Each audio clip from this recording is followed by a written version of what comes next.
अभी अभी गुरु जम्भेश्वर यूनिवर्सिटी से निकल कर के नई अपडेट आई है कि जो एलएलबी और एलएलएम के और एमएड की फर्स्ट राउंड की काउंसलिंग हुई थी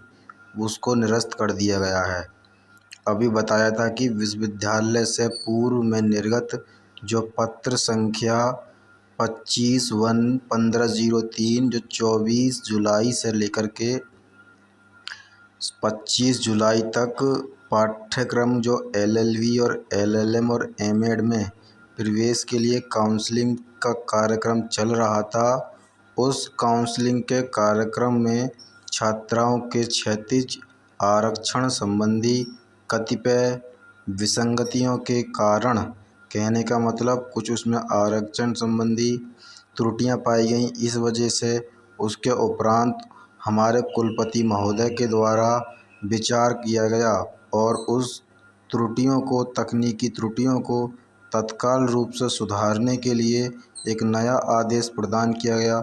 जिसमें बताया गया कि माननीय कुलपति महोदय जी कहते हैं कि ऑफर लेटर नंबर 1 में अंकित दिशा निर्देशों के बिंदु if any issue related to admission procedure arises Guru Jambheshwar University reserve the right to take the decision and provide the adequate solution, and no other party, institutions, any legal body, non-legal body can interfere in the admission process के क्रम में पूर्व में जो download offer letter को निरस्त किया गया था, उसको नवीन काउंसलिंग की प्रक्रिया के तहत सभी छात्र छात्राओं को एक नया ऑफ़र लेटर डाउनलोड करना होगा और पुराने और नए लेटर में यदि आवंटित महाविद्यालय समान रहते हैं तो उनमें प्रवेश यथावत रहेंगे। कहने का मतलब अगर आपके नए ऑफ़र लेटर डाउनलोड करने के बाद आपका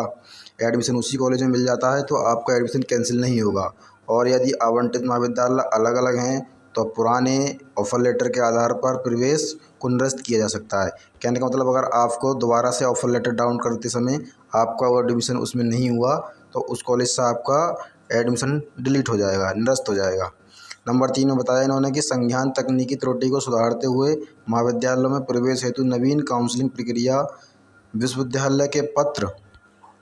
पत्र संख्या 1540 दिनांक जो 31 जुलाई के माध्यम से संपन्न कराई गई थी, उसमें छात्रों की सुविधा को देखते हुए उक्त छात्र निम्नांकित अनुसार जो जारी किए गए हैं उन्हें बताया कि नंबर 1 ऐसे छात्र जिन्हें नवीन काउंसलिंग प्रक्रिया के तहत सीट आवंटित नहीं हुई, जबकि पूर्व काउंसलिंग प्रक्रिया के अंतर्गत उन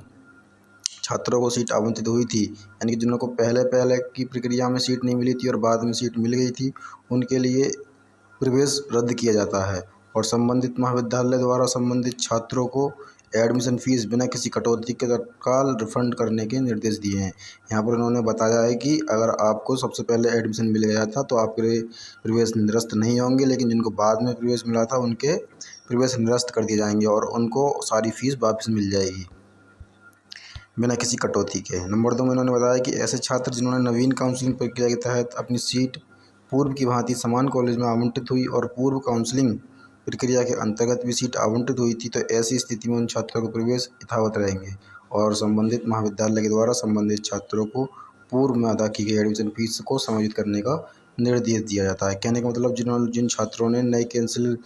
काउंसलिंग प्रक्रिया के तहत बाद में एडमिशन लिया था, उनके एडमिशन जिस स्कूल में हो गए हैं उनके यथावत उसी प्रकार रहेंगे और जो आप उन्होंने फ़ीस जमा कर दी है उसी फीस में उनका माना जाएगा। नंबर 3 में उन्होंने बताया कि ऐसे छात्र जिन्हें नवीन काउंसलिंग प्रक्रिया अंतर्गत सीट आवंटित हुई और पूर्व काउंसलिंग प्रक्रिया के अंतर्गत सीट आवंटित नहीं हुई, तो महाविद्यालय में अलग अलग हैं, तो ऐसी स्थिति में उन छात्रों को पूर्व में आवंटित महाविद्यालयों में जमा की गई एडमिशन शुल्क बिना किसी कटौती के रिफंड सहित वापस करने के निर्देश दिए जाते हैं। संबंधित छात्र नए आवंटित महाविद्यालय में उपस्थित होकर नियमानुसार एडमिशन शुल्क जमा करके अपना प्रवेश ले सकते हैं। इनका कहने का मतलब है अगर जिन छात्रों को किसी दूसरे एडमिशन स्कूल में जाकर के कॉलेज में जाकर के लेना है तो आप पुराने स्कूल से जाकर के अपनी फ़ीस वापस ले सकते हैं और अपना एडमिशन जमा करवा सकते हैं। ऐसे छात्र जिन्हें पूर्व काउंसलिंग प्रक्रिया में सीट आवंटित नहीं थी और नवीन काउंसलिंग प्रक्रिया में सीट आवंटित हुई, उन छात्रों को काउंसलिंग शुल्क ऑनलाइन जमा करते हुए अपना नया ऑफर लेटर डाउनलोड कर संबंधित महाविद्यालय में नियमानुसार दस्तावेजों के साथ जमा कर सकते हैं और रजिस्ट्रेशन के लिए आप वेबसाइट पर जा कर के अपना रजिस्ट्रेशन करा सकते हैं और काउंसलिंग की शुल्क जमा कर सकते हैं। इसी के साथ